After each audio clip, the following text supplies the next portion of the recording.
स्वराज्य टीव्ही, पर्याय आमचा, निवाडा तुमचा।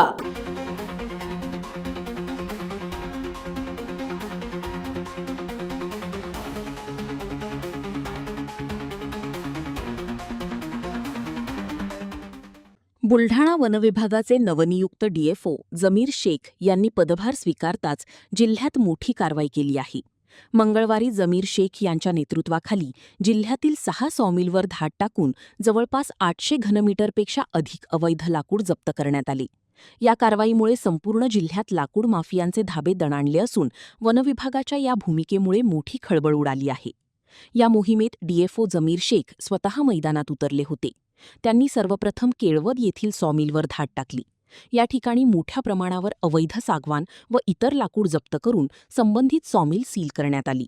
ही कारवाई मलकापूर शहरात पोहोचली, जिथे एकापाठोपाठ एक 4 सॉमिलवर पथकांनी धाडी टाकल्या।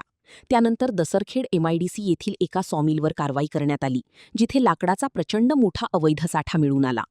बुलढाणा वनविभागाच्या इतिहासातील ही आतापर्यंतची सर्वात मोठी कारवाई मानली जात आहे।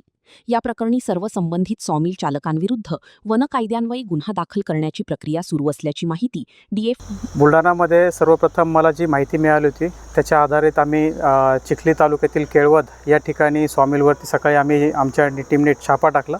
त्याच्यामध्ये जवळपास एक 5 ते 6 घनमीटरचा सागवानाचा माल आणि नीम या प्रजातीचा माल भरपूर प्रमाणात सापडलेला आहे। तर ती सॉमिल आपण सील बंद करण्यासंबंधी जी काही प्रक्रिया असते ती प्रक्रिया चालू केलेली आहे। त्यानंतर दुसरी माहिती आपल्याला मिळाली होती की मलकापूरमध्ये मोठ्या प्रमाणात इथं लाकडांचा साठा आहे।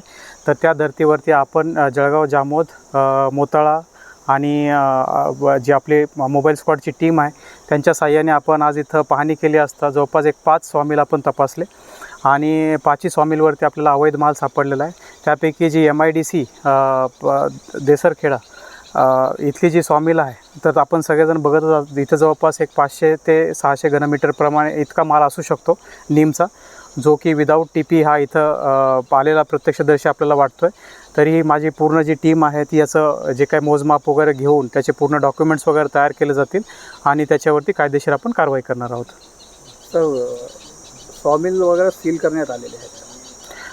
जिथं तालुका चिखलीमध्ये जी आपण सकाळी जी सॉमिलवरती कारवाई केली त्या सॉमिलला तर 100% आपण सील करणार आहोत, कारण की तिथं सागवानाचा भल्या मोठ्या प्रमाणात साठा आपल्याला दिसून आलेला आहे। या ठिकाणी जो साठा आहे याचे डॉक्युमेंट्स वगैरे तपासल्यानंतर पुढची कारवाई करण्यात येईल। काही आरोपींना आपण अटक वगैरे केलेली आहे तर ताब्यात घेतलं आहे। जवळपास या सॉमिलमध्ये एक 7 ते 8 ओडिसामधून आलेले काही मजूर लोक आहेत जे कटाईमध्ये इथं मदत करतात। मी इथं जेव्हा प्रत्यक्ष पाहणी केली असं सगळेजण लपून बसलेले होते, परंतु जेव्हा त्यांना आपण ताब्यात घेऊ तर त्यांच्याकडनं पूर्ण चौकशी आपण केली जाईल आणि त्याच्यानंतर मग पुढचा निर्णय घेतला जाईल। बुलढाणा जिल्ह्यातील महत्त्वाच्या घटना आणि घडामोडी पाहण्यासाठी तुम्ही निर्भीड स्वराज्य या चॅनलला अद्यापही सबस्क्राईब केलं नसेल तर आत्ताच जाऊन सबस्क्राईब करा आणि बेल आयकॉन दाबायला विसरू नका आणि फेसबुक पेजला शेअर आणि लाईक करा। पाहत राहा निर्भीड स्वराज्य।